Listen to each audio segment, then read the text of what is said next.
Please join us for an hour of Flashback Sports. Where we look back to the sports of the 70s through today and relive the good, the bad. You can't be serious, man. You cannot be serious! the ugly, The really ugly. the cool, The Joe Cool. the characters, The many, many what were they thinking moments. and what made the 70s the 70s. The events. Down goes Frazier! The rivalries. Wanting to go at each other now, huh? And of course, the fights.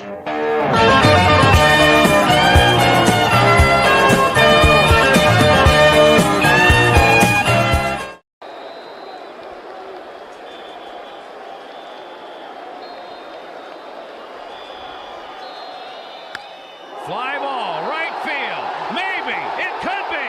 Back at the wall. Goodbye. Home run. The Yankees win. Jim Leyritz, a two-run homer in the 15th inning. Yankees win 7-5.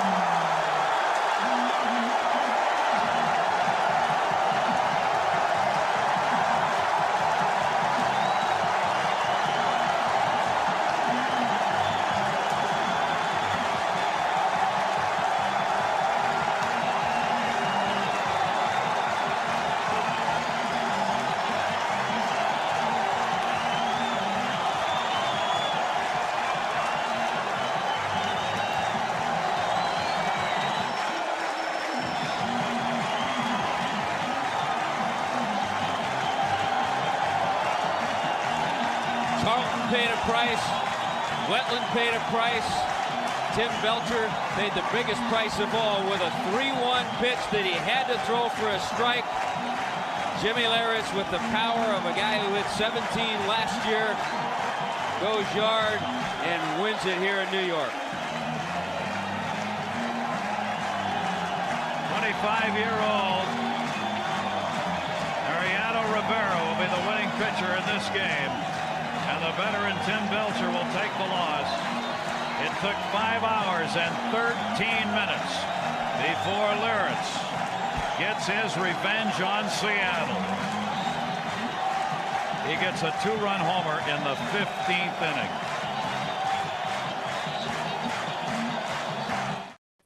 Welcome to Flashback Sports with Gil and Dave. And before we bring Jimmy on, I'm so happy that we have special guest Jim Leyritz. Great player, great clutch hitter, postseason hero. Started dynasty, but we'll get into that later. I have to say happy birthday to Double G, Dave's brother, and also my niece Sophia. Happy birthday! But I know Jimmy's been very kind to come to our show, onto our show, and looking forward to speak with him. So, Jack, if you could bring Jimmy on, and thank you, Jimmy, for coming on. There's the king. Right, how are you, Jim?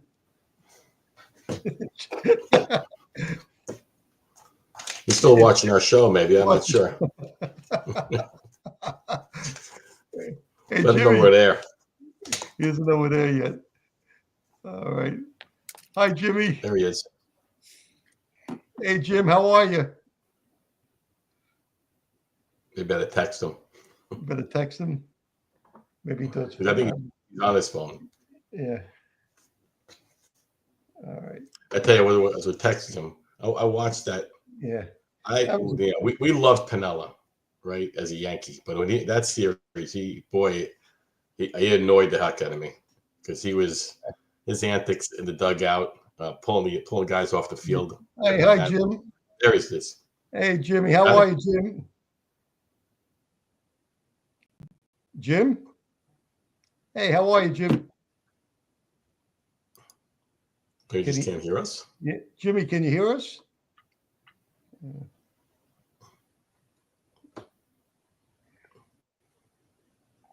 Jack, can Jimmy hear us?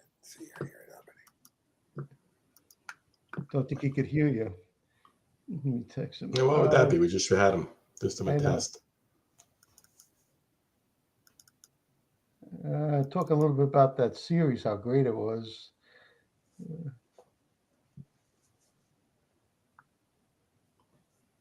Any advice, Jack?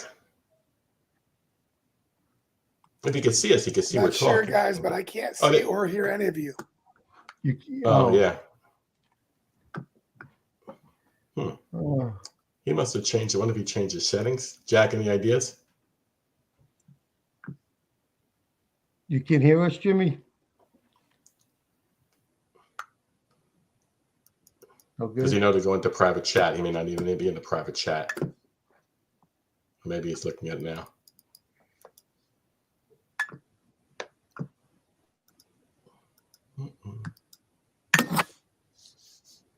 You may need to text him that, Gil, to leave the studio and come back in. Okay, looks like he's doing that. See what happens. Yeah, I was saying about Pinella. He was so annoying in that series. And we'll get into it a little later after the Mattingly home run. That series was a tremendous series. It just didn't go our way, but it was a thrilling series. You know, we'll want to ask him about that game 5, but also all the ins and outs. There's a lot of drama, like, you know, Pinella and O'Neill, and then, you know, a couple of hit by pitches there. And then we had the big unit. David Cohn, 150 pitches. I think he threw 147 pitches. We didn't know how good Mariano was.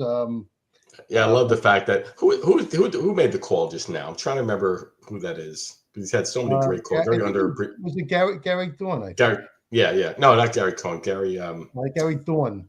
Gary Thorne, yeah. He's tremendous. He has so many great calls, and that's indicative. I can't even remember his name, but he's a great baseball play-by-play guy, and he had a couple of great calls in that series, including the Mattingly call.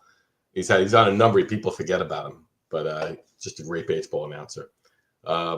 Yeah, that series, I don't know if you remember that well, but that was a series, even though we were winning 2-0, never felt like a sure thing because we couldn't get anybody out in that series. And when we went to Seattle, it got worse.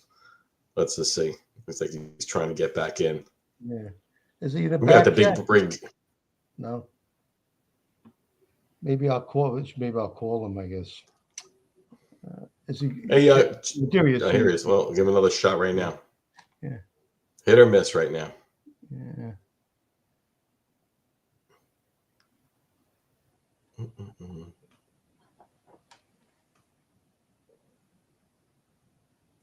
Trying. Still nothing.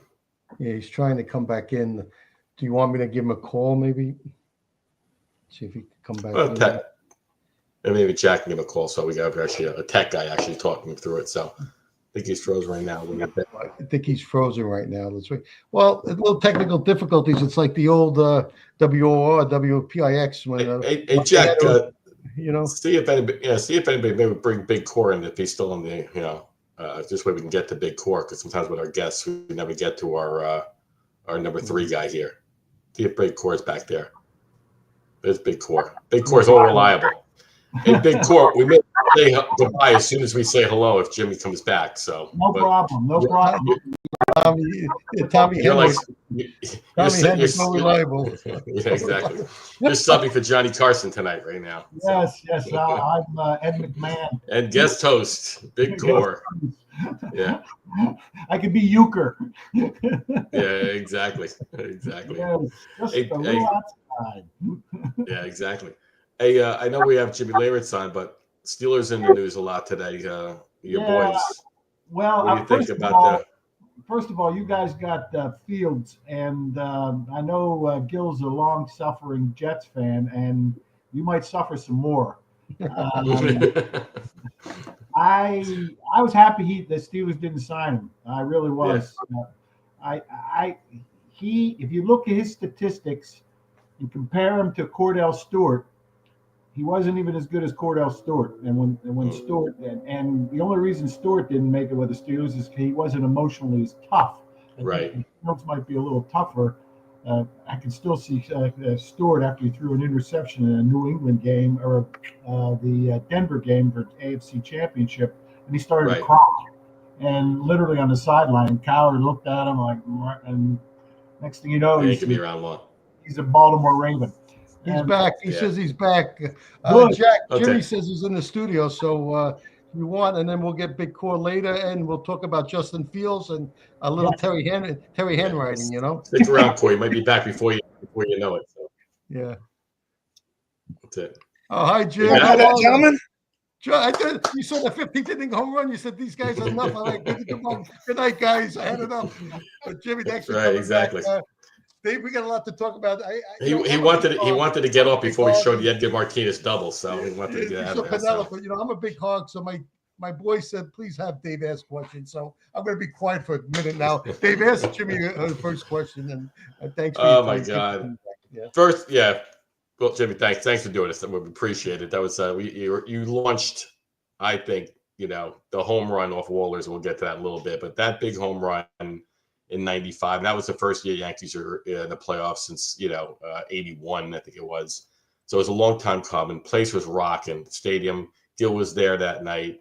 That home run, that's kind of started the made you you later became the king, but that was the first of a handful of great big home runs you hit in the playoffs. What's that moment like? That was a long night, 15 innings. I don't know what time it was. 2 a.m, something like that. Was some crazy hour. I think you hit it about 1:16, 1:20 in the morning. Yeah, 1:13. Yeah, 1:13. It was 1:13. Perfect. Yeah. Award number 13. So that was kind of good luck. Yeah. No, it was. People always say, I feel good because I'm not Bucky Denton or Chris Chambliss. Or when people say you hit the big home run, there's a couple of them that I have to talk about, not just one. Right. So it's really interesting because, we'll talk about the 96 in just a minute because that is the biggest home run in Yankee history as far as something that I contributed to. But the 95 home run to me is still the greatest moment because it was a walk-off home run in Yankee Stadium in the playoffs. Like you mentioned, they hadn't been back in 16 years or 15 years or whatever it was. And I had caught all 15 innings of that game. And the irony of what people didn't know what happened going up for that at bat, Buck Showalter grabbed me and said, "Hey, you're done catching after this inning. Stanley's coming in. Make this at bat count." And I went up and I hit the home run. Wow. Yeah. Never heard that. And I jokingly came back after we all got done hugging each other. And I said, "Hey, Skip, did I make that one count?" And he's like, "Yeah, you sure did." So that was a pretty cool moment. And like I said, there's nothing, even all the World Series, all the stuff that happened, to me, that's still my greatest moment personally that's ever happened in sports.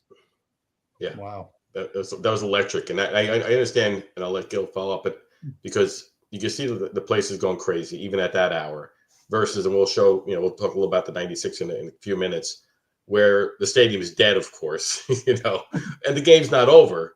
Oh, yeah. But, but you said the big comeback, but this place, and then the Mattingly home run after this, it was really funny because it was funny because in the 12th inning, I came up with Mattingly on second base and had a chance to win the game there. And I hit a really weak ground ball right back to Belcher. And I came in and I just snapped.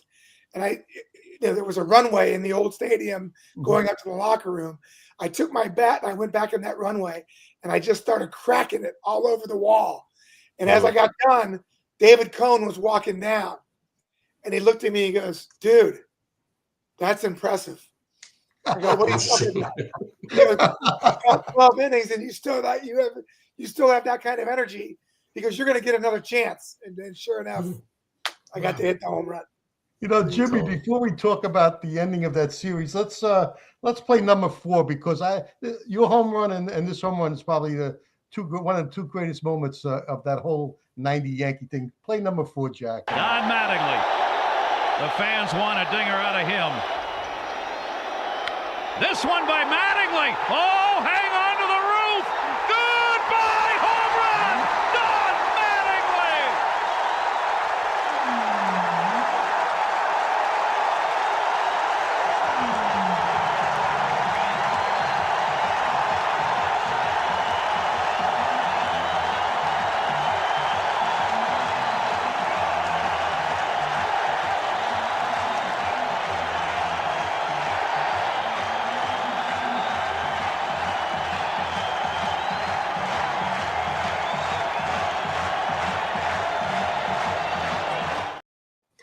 We love that because we love the way that Piniella do everyone. I was at that game and I remember like people throwing scorecards at him and he got hit with one and like he kicked it and it's just like chaos. But tell us about like Mattingly. What did he mean to the Yankees and to you as a young player when you came up?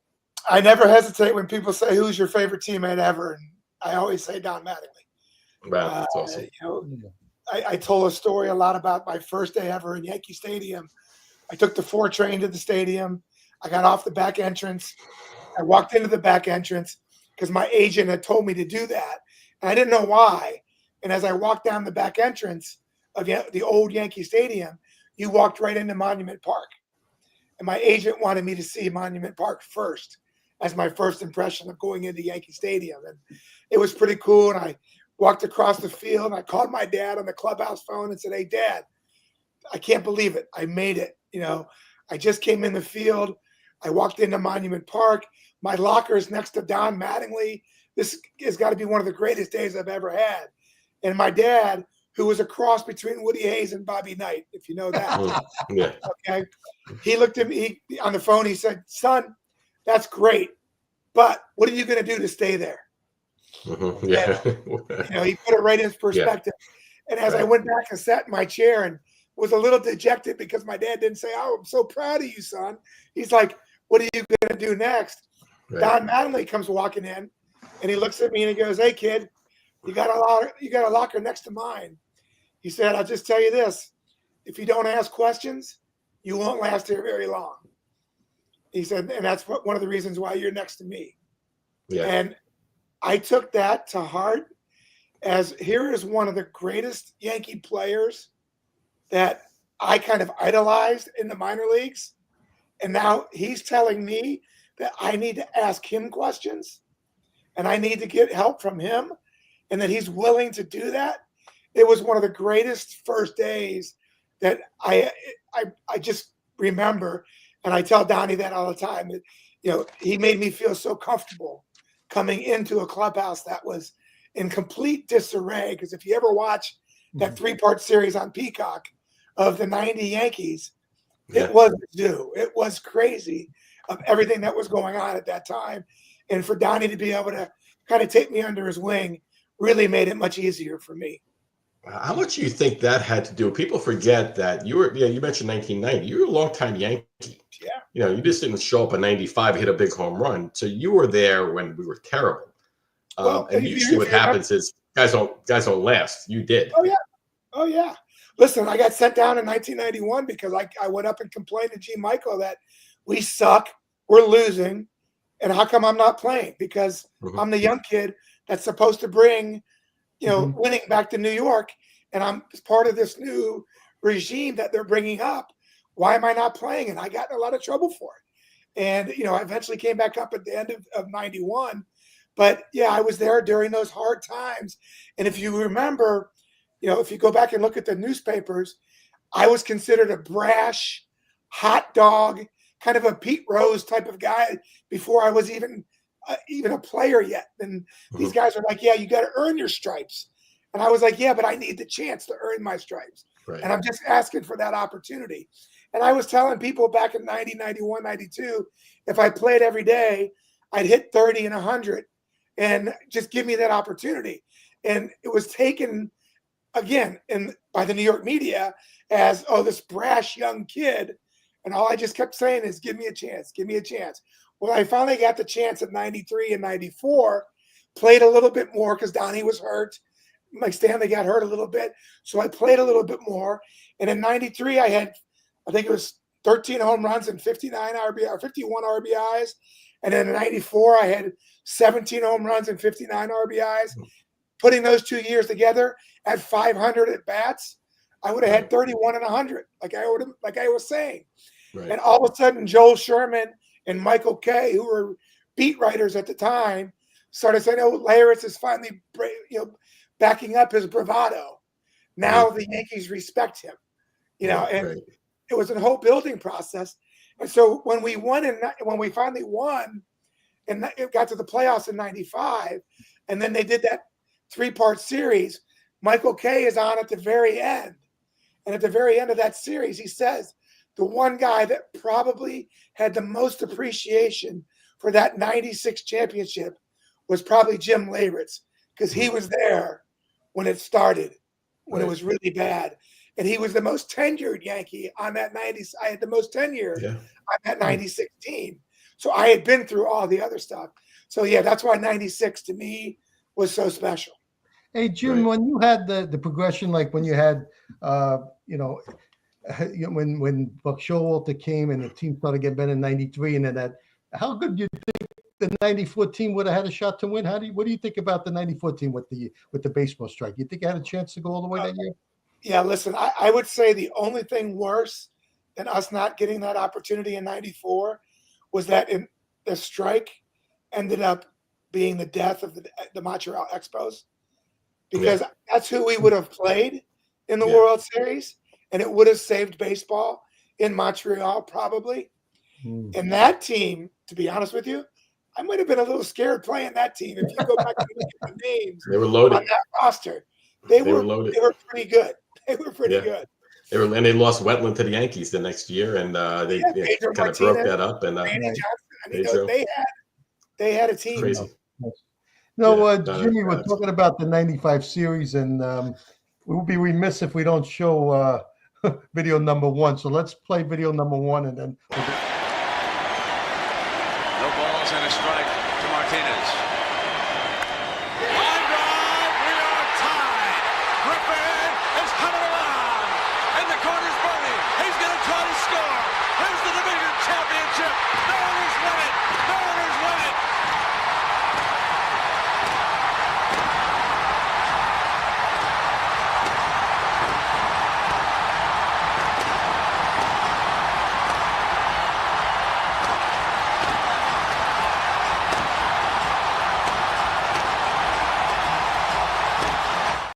Now, Jimmy, I've met you a few times, and you've been great in person. All these events that you are, very good golfer and everything, and you don't make fun of the bad golfers, so we appreciate that. But I've asked you this too: why Jack McDowell? Why? What was the mindset? That might have cost Buck his job. Why did he pitched 1 inning, and I got to tell you, Jimmy, I watched that last inning. I wasn't too fond of that Jim Evans, whatever they play umpire. I think he squeezed McDowell a little bit, and the inning before he, pitched O'Neill was low and outside. I mean, we didn't get calls, but tell me, what was your mindset on that game and how that ended? Well, I think it was very difficult for Buck. It was the first time that he'd been in a position like this, and there was so much pressure on him as far as going into that game, and I just think he kind of got caught off guard. The way we ended up going ahead against Randy Johnson, with Randy Velarde getting the base hit, I think he kind of got caught off guard because he was, number one, he was afraid to go to Wetland, which everybody understood, because John Wetland against Ken Griffey that series, Griffey owned him. And you did not want that matchup. That was the one matchup that we talked about before the game that we did not want to happen, because Griffey had been doing so well against Wetland. But the one thing that we look back on, and when you can be that armchair quarterback on that Monday morning and go, we had Andy Pettit, we had Sterling Hitchcock, left-handers in that bullpen that could have come in and got Griffey, and then Wetland could have come in. But I just don't think that was the mindset. Even Buck Showalter said if he knew what he had Mariano Rivera, he might have lasted with Mariano a little bit longer in that game. Sure. But I remember going out to catch that last inning, and Buck actually said to me, "Let me know what you think." And Jack McDowell was warming up with fumes, and I guess I looked at him and I just kind of shook my head like I don't think this is going to happen.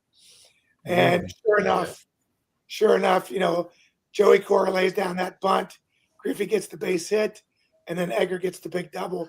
I can't tell you. You know the movie The Shining, where the hallway just keeps getting longer.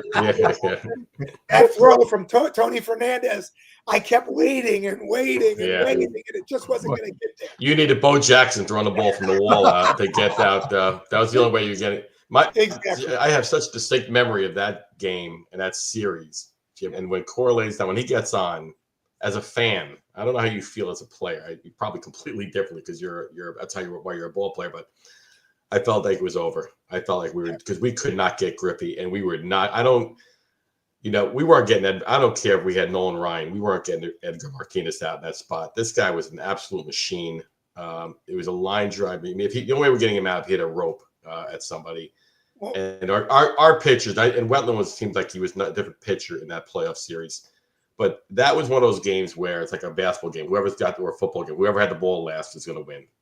Well, the scoring, we couldn't stop each other. After the game was over with, we all said our goodbyes, and we started getting dressed and getting ready to go to the plane. And when you go into the locker room that was right next door, it was all the wives. And all the wives were in there crying and, upset and everything else. And we kind of walked in like, damn, we lost, but that was a hell of a series. And all the wives were like, you don't seem that upset. And we're like, listen, we didn't lose this series. We got beat. Yeah. And they beat us. It wasn't that we gave it away. It wasn't that they went out and earned it. So as far as the players go, yeah, we were disappointed that we lost. But we also, that in the back of our heads, like, we accomplished something that no Yankee team had accomplished in over 13 years. Yeah. So there was some kind of pride, even though we lost, because that series was so good. And Randy Johnson was unbelievable out of the bullpen and doing what he did. Even though we got to him, they were able to come back and still win that game. It was a great series. And I look back at it now and I go, you know what? We saved baseball in Seattle. Yeah. And you're right. I'm glad that there's still baseball in Seattle, so that makes you feel good too. And Jimmy, it was absolute bedlam. You mentioned a lot of drama in that series, but talk a little bit. You said there was a lot of bad blood between Piniella and O'Neill. Yeah, well, how was that during that series? Well, they hated each other when he was in Cincinnati. Okay. When Paul was in Cincinnati, Lou wanted to be a big home run hitter, and Paul was like, "Listen, I'll hit my 20, but I want to hit 340. I want to hit 320." And Lou was like, "Yeah, you're such a big sissy. You don't." Him and Champ Summers were all over him, and that's why Paul asked for the trade to get out of there. Even after they won the 1990 World Series, Paul still did not want to be there, and that was a big contention. And it was funny because during that 95 season, when we played against the Seattle after a big fight that we had in Seattle, and all of a sudden now we had one. We had a fight in Seattle because Randy Johnson drilled me on purpose because Paul O'Neill wasn't in the lineup. And I was the next one. I was the next target. I was so, it created all this craziness in 95. And that's why when I hit that walk-off, it was such an elation for me because not only was it a walk-off, not only was it against in Yankee Stadium, but it was against the team that we hated that year, that we had all these fights against, that we were going to go up 2-0, and there was no way we could lose this series. That was the attitude that home run and that game developed, and then unfortunately we just couldn't do it. Jimmy, one thing I want to ask you before Dave asks, you said you grew up in Cincinnati, you were a big Pete Rose fan, and you had mentioned to me that when you talk about you're such a clutch player, you were clutch with the Padres, and we'll talk about that. But what? You told me your idol was Pete Rose, and you said Pete Rose gave you such great advice. Share some of that with the people listening. Yeah, when I was growing up, my best friend was a good friend was Tommy Brenneman, and his dad was Marty Brenneman, the announcer for the Reds. And a couple of years, Tommy asked me to go to spring training with them, and so my family and his family went. We stayed at the team hotel. Once in a while, we got to be a bat boy and go to the locker room and do some things like that. But I was sitting around one day and I had Pete Rose right in front of me, and I just said, "Mr. Rose, how are you such a great player in the clutch? How do you not get caught up in everything that's going on? And you're such a great player." And he said, "Jimmy," he goes, "right now I'm in spring training, and every at bat that I have right now, I treat it as it's my last at bat, my last chance, because you never know when that could be." And he said, "You know what? I go up there and I concentrate, and that at bat is the most important one." And he goes, "It doesn't matter again if it's a spring training game, if it's the first game, it's me against that pitcher, and that's it. And therefore, I never get caught up in what's going on around me, and it's just me against him." And he said, if I take that mindset, again, I never get caught up in the moment. And I was 13, 14 years old, and that resonated with me. And all of a sudden, I was like, you know what? He's right. And I wanted to be the guy up in the last chance to hit a home run in the last inning. I wanted to be the guy. And so I think I had that same mindset that It was me against the pitcher, and that's it, no matter what was going on around me. And I think that's what really helped me in those big moments. I've always maintained, again, as not being a professional athlete, but if you think about all the clutch hitters and you look at, whether it's Pete Rose or Big Papi or George Brett, Thurman Munson, Derek Jeter, guys who have a reputation as being clutch, you look at their postseasons, they're generally speaking very similar to their regular season. They're the same player, kind of to your point. It's the same at bat. And we can see we're gonna watch the Wohlers at bat in a second, but you see, and I think it's part of who you are. I think it's part of the confidence with the Michael Kay was calling a little swag or whatever it is, or cocky, whatever the writers are calling it. I want those guys. I want those guys like Reggie Jackson. They're not going to succeed all the time. Maybe not even more than usual. Maybe they'll fail more than you, but they're not afraid of the moment. You could tell when you're at bat, whether it's against Belcher or Wohler, you're the same player. You could see the same bat swag. The way you're moving your bat, your hands are relaxed. You're not tight. You're not chasing balls. You may not get the big hit, but you're not going to not get the big hit because you're afraid of the moment. And that's what I think clutch is. The guys who are just not afraid of the moment. Doesn't mean you're always going to get the big hit. Right. What's your thoughts on how you maintain? Totally true. I mean, one of the things I always say is when I was facing Mark Wohlers, I was using Darryl Strawberry's bat. And I grabbed Darryl's bat because he had a brand new case of Mizuno's. And I only had 2 bats to play the next day against John Smoltz in Game 5. And so when Wohlers came in and I had a bat against him, I said to Straw, Straw, can I borrow one of those new bats? Because I don't want him breaking one of my good ones for tomorrow. So I was like, yeah, go ahead and use it. So I go up the bat with a brand new bat. Doesn't even have a mark on it. And that first swing I took against Wohlers, all right, it looks like I'm right on the pitch. And even Mark Wohlers said he looked like he was right on me with both of those swings on his fastball. But when I looked at the bat, I saw that the skid mark on the bat was right on the label. And I could have looked at it and gone, oh, I could look nervous. But I was like, yeah, okay, I'm right on you. And it was kind of, so when you talk to Wohlers, he says he looked like he was right on my fastball.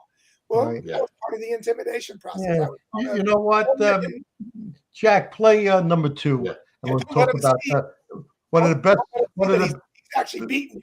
Yeah, the birth of the Yankee dynasty. Here's your home run, Jimmy. Again, the 2-2 to Leyritz. In the air to left field. Back at the track, at the wall, we are tied.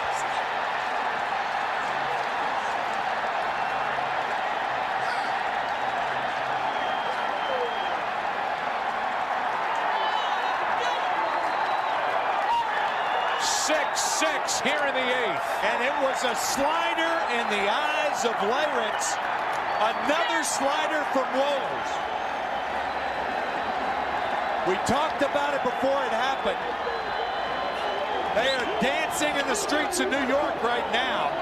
And it's a very quiet Fulton County Stadium. A high slider that speeds up the bat head.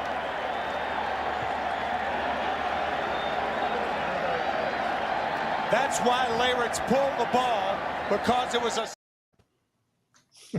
Yeah, McCarver was spot on that at bat. I can remember it to this day. He was like, because he rolled a couple of sliders that were high out of the strike zone. He didn't chase.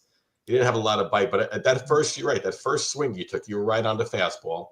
And I think it scared him out of the strike zone with the fastball. Well, and then he came back, he threw 2 sliders for balls, and he threw another fastball at 99, and I fouled it back again. And then he threw a slider that I barely fouled off. And as a catcher, I took a half a step back off the plate because I said, he's going to come in with a fastball. And there's no way I'm going to hit 100 miles an hour inside. So I'm going to take that pitch away from him. So if he throws in, I'll just take it for ball 3 and wait for the next pitch. And when I took that little half a step off, he saw the outer half of the plate open up. And so he says, you know what, I can go right back there with a slider, a good slider, and I can get him. And that's why John Smoltz, who was charting the game in the locker room watching, when he saw him shake the slider, he said, oh, my God, no. Himself, that's what he said. Really? And sure enough, he hung the slider. And because I was looking away, I was able to hit the home run. And yeah, I mean that changed everything. And running around the bases, everybody's like, "You must have been floating on air." And I go, to be honest with you, all I could think about was I hit what I thought was going to be the biggest home run in '95, and it wound up being a footnote. If we don't win this game, this is another footnote. Right. And sure enough, we won the game, we win the series, and that moment is the moment that everybody remembers as being the turning point. And everything. Yeah, and I always tell people, like, there may not have been a Derek Jeter day or a Bernie Williams day or a Paul O'Neill day. All of that stuff may not have happened had we not won that 96 World Series, had I not hit that home run. Because in 97, when the Yankees lost to the Cleveland Indians and Rivera gave up the home run to Sandy Alomar, George Steinbrenner went into G. Michael's office and said, "Get rid of Joe Torre, get rid of Mariano Rivera. Mm-hmm. We're done. We're starting over." And G. Michael said, "George, did you forget we won last year?" And this is honest to God what G. Michael told me. George said, "I'll give him one more year." So Jimmy, what would you say, George as an owner? I mean, the good, the bad, and the ugly. What was the team's reaction to George? The greatest owner I've ever played for, the greatest person I've ever played for in my entire life. And I'm so happy that the character of that person didn't match the persona, because the persona was this angry boss, this guy that yelled, this guy. But the character of the man was loyalty, was a guy that all he did was root for you to win. All he wanted was to win. And he paid you the most, but he expected the most. And like I'd said before, after having a father who was Woody Hayes and Bobby Knight, playing for George Steinbrenner was pretty easy. Right, yeah. Well, that team always had a reputation of being pretty buttoned up. And I don't know if it seems funny you mentioned Woody Hayes, because I don't know if you played football, but you always seem like a guy with a football mentality. Well, I would have been more like Bobby. Bobby Knight would have been the one, because basketball was my number one sport, and I almost. Oh, it's okay. So really, yeah. Bobby Knight would have been the one that I would have wanted to play for. But yeah, no, listen, it was the attitude of my father was, okay, great, you accomplished something, but what's your next goal? What's the next thing that you have? Because you haven't reached, the goal that your goal was to go make the major leagues, have a career, and win a World Series. My first day in the big leagues, I hadn't accomplished anything. Right. And that was his attitude, was, what are you going to do next? And it really helped me never get satisfied until we got to that. In 1996, when we won the World Series, my father was in the locker room with me, and my mom and my whole family. And my dad hugged me for the first time and looked at me and said, "Son, I'm proud of you. You accomplished your dream of what you've always wanted to do. Now you can actually celebrate something." And that was a pretty big moment. Yeah. Jimmy, those years that, the stadium and stuff, I mean, home crowd, game 6 against Atlanta, you went into that game. Did you guys feel like, hey, we're going to win this game? What was the confidence level of that game? As soon as we won game 4. Yeah. As soon as we won game 4, there was 15 minutes in between before the media was allowed in the locker room. And when we came in after winning, we all screamed the same thing. What a lot of people didn't know is that Joe Torre had read an article when we lost the first 2 games. And it said the Atlanta players were very happy that they swept 2 games, so they never had to go back to Yankee Stadium again because they didn't want to go back there. And Joe Torre said to us on the way down in the plane, "Let's just get this series back to New York. If we do, we win, because they're afraid to go back." And as soon as we won game 4, we were going back to New York. Yeah. We all said, and we ran in the locker room going, "We're going back to New York, boys." Right. And that was the attitude. Yeah. Wow. Well, that was. And once you win in '96, it does change everything, because now you've won, and then winning becomes a little easier. It seems like, just like what the Yankees are going through now, they can't quite get over that hump. But once you won '96, it does change. But you weren't done. You had some other big home runs. Jack, show number 3. It wasn't for the Yankees. The outfield deep all the way around.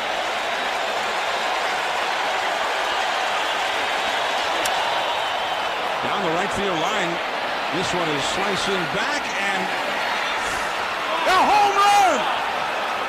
It is tied up!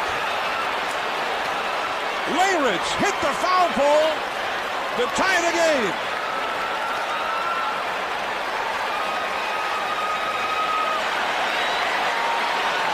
Well, the Astros and Billy Wagner are snake bit. That's off the Hall of Famer right there. And Jimmy, it's even better now. He's a Hall of Fame pitcher that you did that against. Right? The funny thing about that is now, Randy Johnson and I didn't like each other during our playing days. We've gotten to be friends as our careers ended and we got away from baseball.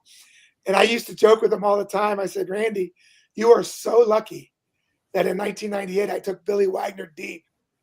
And now Billy Wagner's in the Hall of Fame. I saw him about like 4 months ago.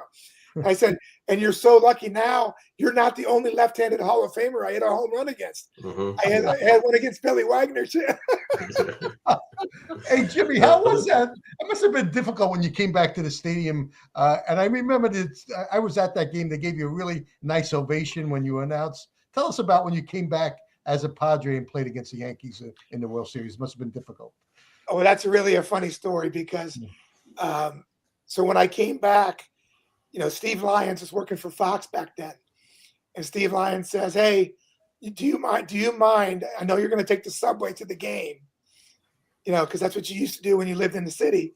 He said, do you mind if we send a camera crew with you, and we just do an interview on the way up to the stadium? And I said, yeah, let's have some fun with it. Yeah, let's do it.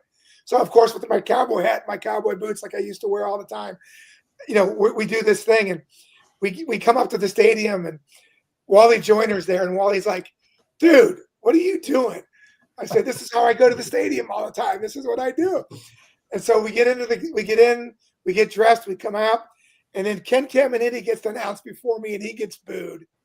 And then I get announced, and I get a standing ovation, and the fans cheer. And then Wally Joyner's after me, and he gets booed. And as he's running out, you can hear him say it on the telecast. Thanks, Leyritz. I appreciate that, man. You just got me booed. So, but it was really cool to be. I always tell people, because when I first came back with the Angels on my first game back at Yankee Stadium, they played "Welcome Back, Kotter" on the big screen, and then I got a standing ovation, and then I hit 2 game-winning hits, and George wasn't so happy about that. But as soon as the game started, they were rooting against me. And that was your Yankee fan. They gave you the appreciation. We were there rooting against you, Jim. No offense, but yeah. The game starts, you're not a Yankee, we're rooting against you. But hey, Jimmy, since you were on the Padres, there was that pitch to Tino a strike before he hit the grand slam. Oh my God, 100%. Every time Tino would get interviewed, and he'd go, "Well, it was close," and I'm like, "Tino, come on, dude, just say you got away with it." That was right down Broadway. That was right there. That was right. Yeah. He hits that out.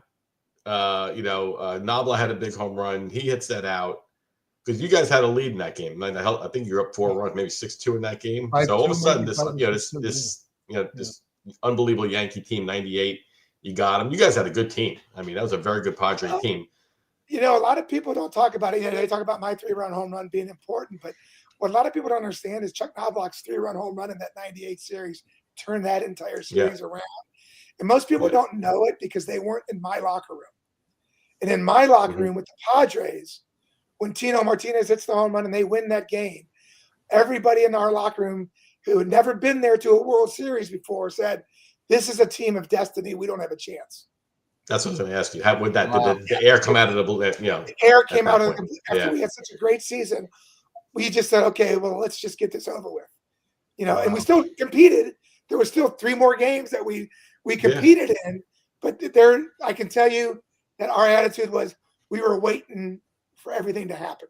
We were waiting for Brocious to hit that home run. It seemed like Hoffman, all those things that had happened, we were kind of like, this is a team of destiny, and that's all because of Chuck Knobloch's 3-run home run that put us into extra innings when Tino finally hit that home run. I think Jimmy was like down the left field line, like by the pole, because I was in the bleachers that game. When you're in the bleachers, you don't see much, Jimmy. So what happened with that situation was Kevin Brown was dominating. Okay. But Kevin Brown was throwing up every inning. He had gotten food poisoning from room service the night before, and he was throwing up. He literally, he was throwing up. He went out for the inning to start, and then Bochy was watching him, and he went behind the mound and he actually threw up in his glove, and Bochy went out there. Wow. And then he brought in Donnie. He had Joey Hamilton warming up, a sinker ball pitcher, and because he wasn't really ready, he ended up bringing in Donnie Wall, who was a fly ball pitcher, and then he gave up the home run to Knobloch. That changed the entire situation. Yeah. And then, of course, changed, I think, like I said, changed that mindset in that series for us to knowing that that 98 Yankee team was a team of destiny, probably one of the greatest teams that there ever was. Yep. Jim, we know you got to go. I know you have an appointment with your church. Just maybe a minute, what you're doing now, where we can find you. If you're in the – Well, you'll find me – you got a bunch of, doing a bunch of podcasts, but again. Yeah. So right now, I will be back at Yankee Stadium pretty much for every home game. I work for a company called and why am I drawing a blank? It's Grandstand Sports. Grandstand Sports Auctions, and they do the tours of Yankee Stadium, and we auction them off at charities and foundations to raise money for the charities. I give a personal tour of 20 people or 24 people, and I do usually 25 or 30 games a year for them. The Yankees still hire me to do some suite appearances, so I pretty much go up to New York, and I'm up there pretty much all summer for the home games. When they go on the road, I usually come home. I work for a bunch of charities and foundations. I'm on the 9/11 board. I'm starting to do a lot of stuff with Tunnel for Towers, and we know how great of a charity that is. Frank Sidler and I have become friends over the last few years, and I'm getting more and more involved with them because it's, to me, one of the greatest charities that's out there. And then, of course, ALS is a big charity that I work with because my brother-in-law was actually diagnosed in 2008 and passed away in 2010 from Lou Gehrig's. So I just spent a lot of time up in New York doing a lot of charity golf tournaments, like you mentioned before, playing a lot of golf. And then being in New York, all of my kids, we had 5 kids, my wife and I, they're all growing, they're off doing their thing. And my wife said to me 2 years ago, I think you should go back and work and, get out of my hair a little bit and go to New York and do your thing. No offense. So, seeing each other every 2 weeks has made for a good marriage. So. Right. That's awesome. Well, I'd like to track you down to Grandstand and do a tour with you and then support a charity. So we'll be in touch. So Grandstand Sports is the auction thing is they do a great job. Howard Schwartz is the head guy there. And, it's really neat for me to give these tours because the people not only get the history that they get from the tour guide, but they get the personal stories from me also. And I can't tell you how many people have written Howie Schwartz, who runs it, that said the added touch of a player being with us was such a great experience because he had so many personal stories that we would never have heard had he not been on the tour with us. So that's pretty cool. Jimmy, who named you the King? How'd you get that nickname before you Don Mattingly and Sterling Hitchcock. Okay, right? Hey, Jimmy, we appreciate it.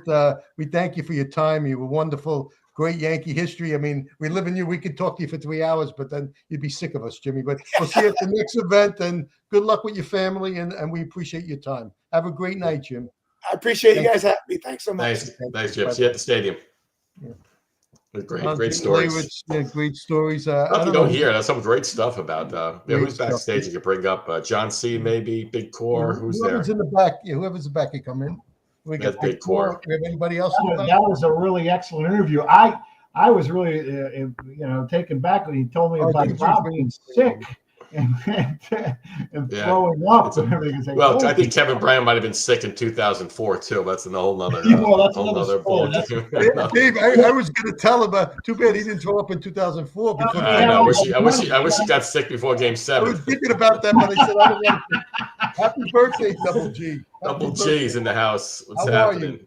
Good to see you. Well, Couldn't be better. Oh, great. We got 10 minutes of we'll get some Met talk in here right now with the I thought you were having the manager from the Pittsburgh Pirates and the Detroit Tigers tonight. Oh, Jim Leland. No, we have Yankees on here. Leland? Oh, I see that. Jimmy Leland. Jimmy, that's Big Core's guy. Jimmy Leland. What's happening? The little mental. We had a little lunch today, Double G and I, and yeah. So we were talking. I was picking on the Met pitching staff. You were defending him. So what's your take on this spring so far? I wasn't. Listen, you could pick on all you want. You know, we're gonna have a good team. We're gonna have a good team. I think we're gonna make the playoffs, and then we're gonna roll the dice. I mean, the pitching staff's gonna be good enough to get us where we need to go. Well, if you play the Pirates 30 times this year, maybe you got a chance at winning 90 games. If we played in the American League, we just take off the season and go to the World Series. So take it easy.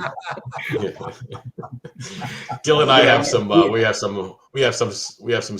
Post Soto syndrome or disorder. So we're who's that? No, you Gil have and I, losing Soto. So, but anyway, that's all right. You got to lose once in a while. You got to lose somebody. Yeah, that's not Double G. He's a great hitter. I'm not going to say anything about being the clutch hitter, one of the best hitters. His fielding sucks. I don't care what you say.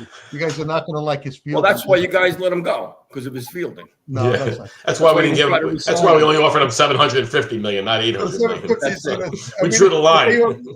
We didn't offer him the suite. That was it. That was the deal. Yeah, I don't know about that. Listen, I love our team this year. I think, the pitching's not great.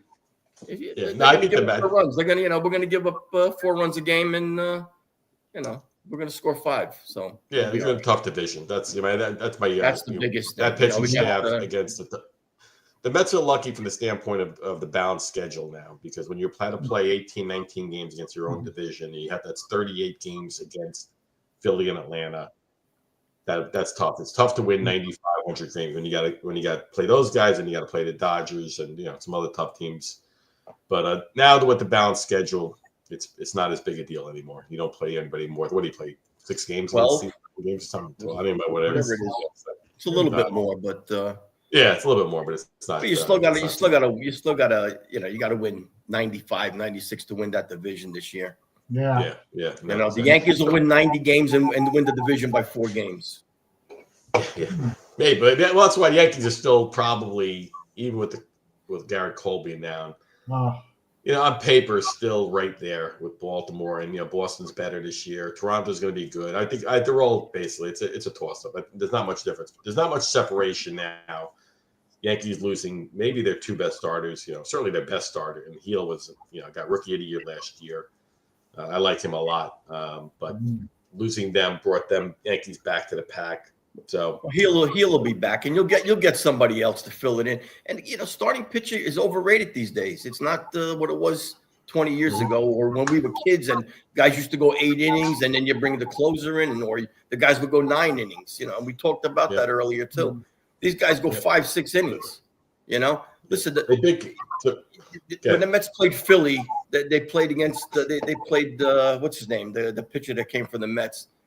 They just waited for him to get out of the game, and then they hammered the bullpen. Zach Wheeler. Zach Wheeler. So a big core. You're true about that, because pitching, but you need guys to finish it. You still need guys that just eat up innings. You know what I mean? That's the thing. You need guys, that even though not that great, but they, because the bullpens get shot by the end of the year. These guys, I know, like Boone. I'm not a big fan of Boone. He uses the same guys. I don't know why he still has his job. Him and Cashman, they should both go. I don't care. He's a product of his roster too. What? He's a product of his roster. Yeah. Also, they don't have the Yankees don't have a great. They don't have a great day-to-day roster this year. They don't. They don't have a great lineup. They don't have it's not a great team. They had easily the best pitching staff in the league. American League this year. Yeah. Dodgers have the 2 best pitching staffs in baseball, so it doesn't even matter. The Dodgers, Phillies, I think those 3 are just. Shifting gears, big core, because you got 3 Jet fans you're talking to right now. We just stole maybe the best quarterback in football. Terry Henry. Steelers. The best available at the very least. But, George, he was basically saying he's a poor man's Cordell Stewart. Was saying before he got on. So go ahead, Core. What's your take? I think he's, my brother went to see him play in camp when I'm from Pittsburgh, and my brother lives out in that area. And he went out to camp this last year, and he was impressed with Fields' toughness. he thought he did things on the field. You know, we're football players, and he was impressed with how Fields would get in there and muck it up a little bit, and he wasn't afraid. So I said, well, that's a good trait to have, because he ran the ball at Georgia when he was there. Then he ran it at Ohio State, and of course with Chicago. But my brother then said, you know, he's not as accurate as Cordell Stewart. He's not as accurate. He misses guys that he should hit with his eyes closed, and he's just not accurate. And then the other trait he has, and you keep an eye on this, because this actually goes back to his days at Georgia. He fumbles a lot. He fumbled. He was in 6 games last year with the Steelers, and he fumbled. He was 8 times. Now, 3 of them he recovered his own fumble, but the other 5, and it was real simple stuff. It was like he's in a shotgun, and he's sit there and he's scanning the field, and the ball comes back, and he's looking over to his left, and the ball kind of hits him in the chest, and it's like, and then he has to gather himself, and he bounces it around, and it's like he's thinking of stuff that he's with the Jets' offensive line, he doesn't have to worry about standing back there and thinking about things. Yeah. As long as he doesn't see ghosts, it's an improvement. Rick said he was tough. He liked that. He liked his mental toughness. He liked the way he commanded the huddle. Guys, their eyeballs snapped when he set a signal. Guys were attention and everything. That was the downfall of Cordell Stewart. He was not mentally tough. He had the physical skills, but he just didn't have that mental toughness. This guy, I don't know. It's for the Yankees. For the Jets, it's worth a flyer, I guess, right? Yeah, what else they got? The Steelers might end up with Rodgers, for God's sake. I'm happy to have a mobile quarterback at least anyway, because at least you have a guy who, because the Jets don't protect him. At least you have a guy who has a fighting chance, I guess, at this point. So, well, listen, guys, it's always great. And Double G, when's your birthday? What date? Friday. 39? 14. 39? I feel like about 108. I would say happy 39, Jack Benny. 39, but happy birthday. Many blessings this year. Big core. Yes. Many blessings, all right? Hey, guys, always welcome you back. Hey, Jack, end the show with, let's see if St. John's can win the Big East. Ended with number 7. There we go. Oh, yeah. Johnny's, let's go. Johnny's. No Johnny's. 7, Jack. The Big East championship hangs in the next 19 seconds as Syracuse tries to hold a 1-point lead. They have no timeouts left. Fancy it. I think they'll go for it right away if it's a good one. Step in so they get another chance at it. Because the defense has caused them to run some clock. It's going. Rowan hits it with 9 seconds to go. Syracuse runs up the floor with no timeouts. DePearl blocked, and it's over.